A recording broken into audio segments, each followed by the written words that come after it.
నా పేరు సేర భాస్కర్ రావు. నేను 2024 పాస్డ్ అవుట్. నేను 7th సెమిస్టర్లో 2 సాఫ్ట్వేర్ జాబ్స్ని వదులుకొని 8th సెమిస్టర్లో శ్రీధర్ సిసిలో జాయిన్ అయ్యాను.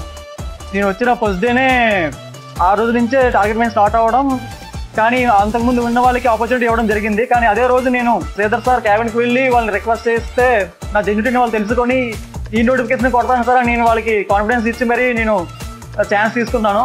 సో నేను రఫ్లీ ఒక 5 months మాత్రం ఉన్నాను, కానీ ఆ 5 months నేను టార్గెట్ మైండ్ చాలా యూజ్ అయింది నాకు. And thanks to Sridhar CC. వాళ్ళ వెబ్సైట్ చాలా వండర్ఫుల్గా ఉంటుంది, ఎందుకంటే వాళ్ళు ప్రతి సబ్జెక్ట్కి ఉన్న అనాలిసిస్ అలాగే ర్యాంక్ దాన్ని బట్టి చాలా మోటివేషన్ పొందాను. So I dedicate this award to my parents and school stage నుంచి నాకు స్ట్రాంగ్ ఫౌండేషన్ ఇచ్చిన నా టీచర్స్కి అలాగే శ్రీధర్ సిసి వాళ్ళకి నేను ఈ అవార్డుని, నా సక్సెస్ని నేను డెడికేట్ చేస్తున్నాను. Thanks to Sridhar CC.